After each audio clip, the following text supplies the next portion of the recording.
Welcome to my YouTube channel. Today we are going to talk about the pre-op management. So pre-op management is really essential in management of surgical patients.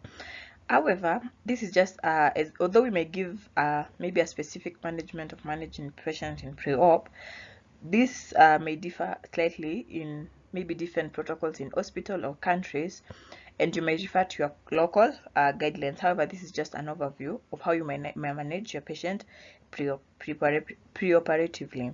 So we have a mnemonic that is rapid up. I hope that's what it means, wrap it up, where we have you reassure the patient, you advise the patient, prescription, referral, investigation, observation, and patient understanding and follow-up. So this is just a brief on how you should handle your patient pre-operatively. You reassure the patient on the surgery. Most patients are normally anxious about the upcoming surgery. You advise the patient, for example, if it is fasting, they require no food up to 6 hours before the surgery, with clear fluids only up to 2 hours before the surgery. So this fasting ensures that we don't have risk of aspiration and therefore not having aspiration pneumonitis or aspiration pneumonia. And then we'll have prescription. We'll talk about details more on that. And then we have referral, we have investigation that should take place. This ones we have talked about more in the preoperative assessment. We have observations. And then lastly, we have patient understanding and follow-up. So let's begin. So the first one is prescriptions. So prescription, we are going to divide it into three. We have drugs that we should stop, drugs that we should alter, and drugs that we should start. So we are going to start with drugs that we should stop. We have another mnemonic that is Cho or Clo, I don't know how you're just going to pronounce it, just know it is CHOW. That is clopidogrel. We have hypoglycemics, we have oral contraceptives, and warfarin. So we start clopidogrel, which has to be stopped 7 days prior to surgery or just due to risk of bleeding.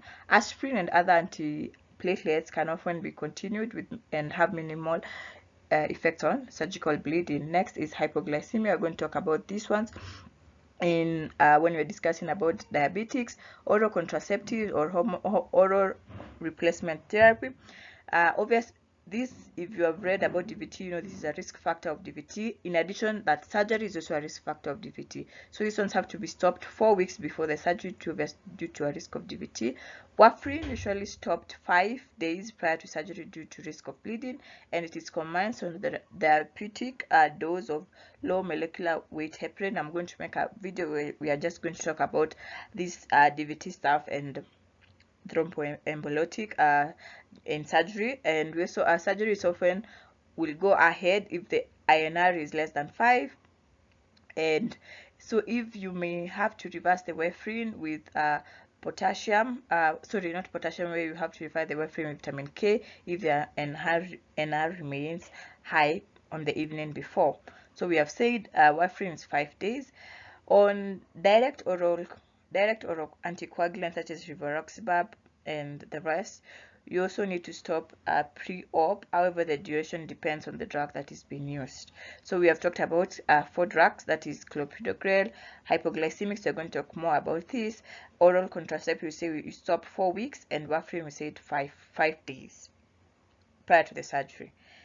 Next, these are drugs that you should alter. The subcutaneous insulin, it may be switched to variable rate intravenous insulin infusion. We'll discuss also this one, and long-term steroids. I'll also make a video where you're going to discuss more on these 2 aspects. Drugs that you should start, these ones are mostly here is just for protection. So what are we protecting mostly about? We are protecting the body from infection, and you're also protecting the body from afterwards, where you may have a clot. So we are going to start on low molecular weight heparin. The admitting doctor should do the assessment, the VT assessment, and prescribe appropriately, unless obviously there is contraindication. So patient undergoing surgery, a major surgery for cancer or lower limb joint replacements, are often discharged with stockings and 24 days prophylactic low molecular heparin, obviously in absence of contraindications. So anti-embolytic stockings are also prescribed, and also anti-prophylactic antibiotics. So sorry, prophylactic antibiotics. Patients having orthopedic, vascular, and GI surgery will often require prophylactic antibiotic. However, this is dependent on the specific surgery or the type of surgeon maybe you're working with, or the hospital protocols. So as I said before, we are going to talk about DM. So the first thing obviously you do to this patient, you have to take the blood glucose of this patient. It should be checked regularly. So here we have you know that diabetes is divided into two, that we have type 1 diabetes and type 2 diabetes.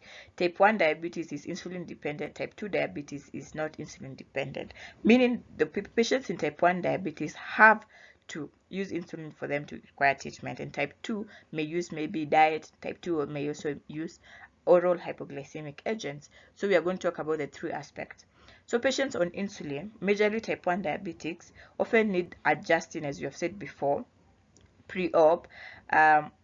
If you have obvious prolonged or major surgery, will likely need variable rate intravenous insulin infusion. I was thinking about something we are forgetting here in the first statement. These patients, if you have a line of patients where, and you know that your patient is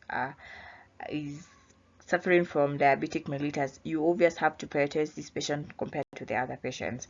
That's the point that I was thinking about. Let's go back to insulin, where I was saying that you have to adjust the dose to variable rate intravenous insulin infusion, often known as the sliding scale. And then this is often continued for a short period post-op as well. And then patient with diet control DM, you don't do anything with this patient. And then patient with oral hypoglycemic, this one is often stopped a day before the surgery, obviously depending on the specific oral hypoglycemic agent. So this is just a table to just summarize what we have talked about in DM. I'm also going to make a video on this. We've said that there are two types of DM, the DM type 1 and DM type 2. DM type 1 is insulin dependent. This is the DM that you're talking about. DM type 2 is mostly due to insensitivity. So if your patient is DM type 2 and you're managing on diet, there are no specific measures. You just have to check your glucose prior to surgery and soon after surgery. So DM type 2 and you're using oral hypoglycemic agent, you continue till the morning, as you have said, then you hold on. If the patient can eat post-op, you continue the medication with the meal. If the patient is nil per mouth or nil per oral, you start on insulin sliding scale. So these are just specifics. Hold off of metformin in patient with suspected renal insufficiency, hepatic impairment, or chronic cardiac failure. Patients on high dose of sulfonylureas, you start low dose and then you titrate. Then this is type 1, that is insulin dependent. As we have said, you adjust the basal dosage and stop paraprandial insulin. You also give dextrose to avoid metabolic changes, and you said you start on supplemental insulin sliding scale. We're going to talk more about this in another video. And then you monitor the capillary glucose regularly. If the patient can eat, you titrate back to the normal insulin. So bowel preparation, this is something you should consider. This is general guideline.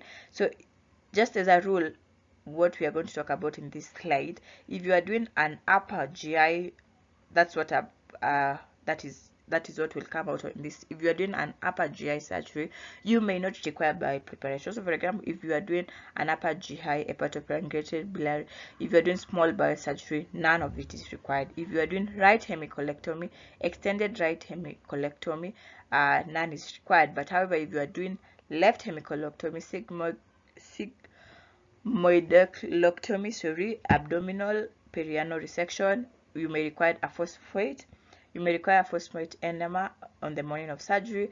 And if you have anterior resection, this is either you are doing a complete or a partial resection of the rectum, you require two sachets of Picolax on the day before surgery. It's just a drug that is used by bowel preparation.